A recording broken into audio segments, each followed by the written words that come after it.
Beginning in 3, 2, and 1. Good evening, everyone. Good evening to our respected panel and our respected opponents.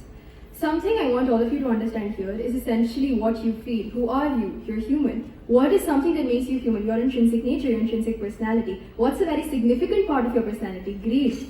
How exactly is greed a part of you? Wanting more is not known as being greedy. Wanting more is something you can do. It's because it is something that you want. It is something that you want to augment your current standard of living. It is something that you want to be able to do better. It is something that you want to be able to live a better life.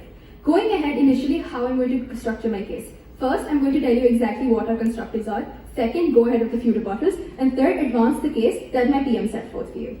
First, a very essential constructive would be defining greed and how it looks for the common man, not just for a minority community, not just for a majority community, not just for a man or a woman, but how it exactly looks to the common man, because I feel like that is something you can associate with and everyone can relate to.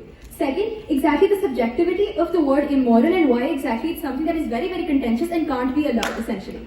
Third, the next argument would be about how exactly the considering or classifying of greed as immoral would allow people to foster oppression and further allow the continuation of very age-old traditional social structures would in fact actually damage people. Fourth is exactly the impact on individual development, both for the better and for the worse. And the last argument is exactly the impact on society.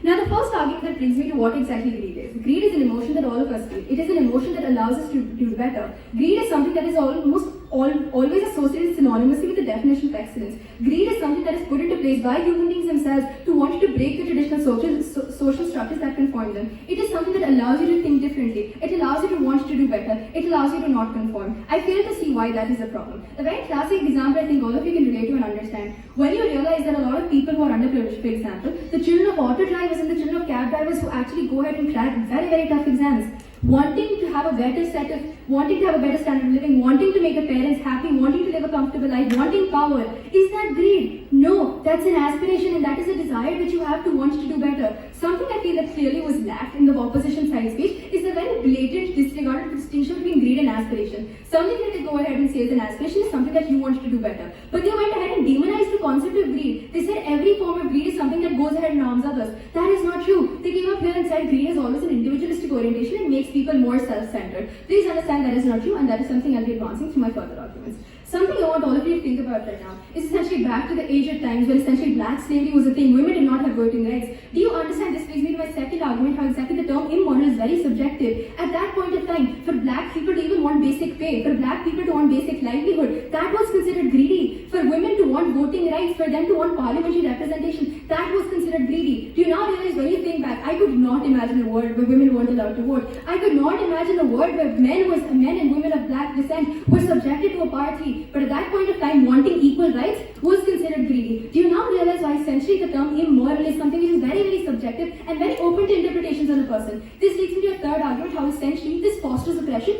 and allows privilege to continue. Like I said, something that already I think is a capitalist gimmick going on right now is how essentially you've got society into two halves. First the haves, second the have-nots. The haves are the people who are continuously rich and the ones who have a very, very good standard of living, who've got resources, who've got money, etc. But then you've got the have-nots, people who are, say, middle class, below middle class, they're struggling to make two ends meet. Do you realize why essentially greed is a capitalist gimmick that they will go ahead and consider? Because essentially if you make the people believe that greed is immoral, the poor person will have to be satiated with their conditions. They will be branded as immoral, they will be branded as being someone who is not good for society, they will be branded as someone who does not conform to standards because they want the better income. Do you realize why essentially this will allow oppression to continue? Because people who want to do better, they won't be allowed to because what they feel is immoral. Do you realize essentially what the mental impact this has on people as well? As I initiated and when I started my speech as well, something I very clearly mentioned was essentially how greed is a very intrinsic quality. It is something I have, it is something everyone here might have. But when you go ahead and tell these very people wanting more and wanting to do better is greedy and it is immoral, you are going ahead and discouraging them. Do you realize the impact it will have on their identity? I would consider myself immoral. I would consider myself a threat. I would not like who I am if every time society tells me something that I am doing and wanting is immoral. The mental impact it will have is very great.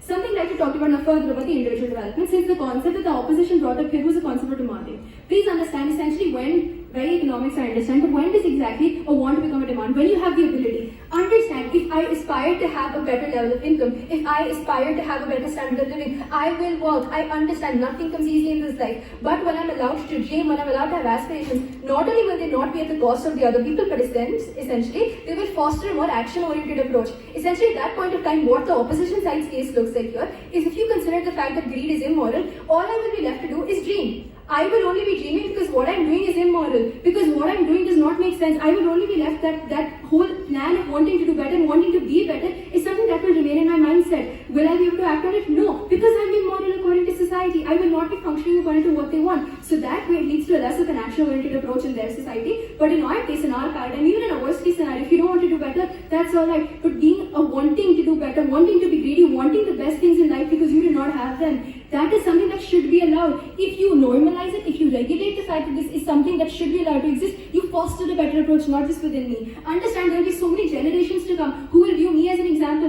who will consider it is okay to want to do better. It is understandable why I'm allowed to dream, but then again, they will also make sure that they act on it because they won't be villainized or demonized by society.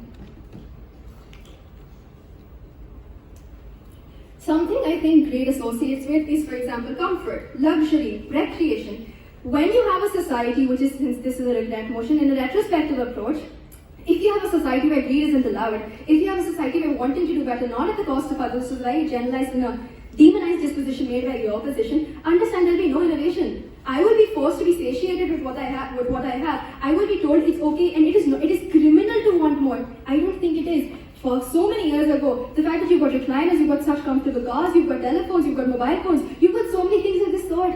Do you think at that point of time, if the fact that greed was considered immoral, essentially we would even strive to do better? There'll be a very significant lack of innovation. What does this look like for the person? What does this look like for the society? Something very commonly occurring would be the theme of stagnation. You will be forced to be satisfied. And like I said, if I'm not happy, I will have internal frustration, I will have internal conflict. Now, where exactly does this internal conflict and frustration manifest? It manifests itself in unhappiness with myself. It will interfere with my career, it will interfere with my own happiness, because what I wanted was wrong. What I wanted to do, which was something which a lot of other people have access to, was wrong. So I am demonized, I am vilified, and that is something that I will have to live with the rest of my life just because society decides to advance a narrative that greed is immoral. Are there any viewers at this point of time?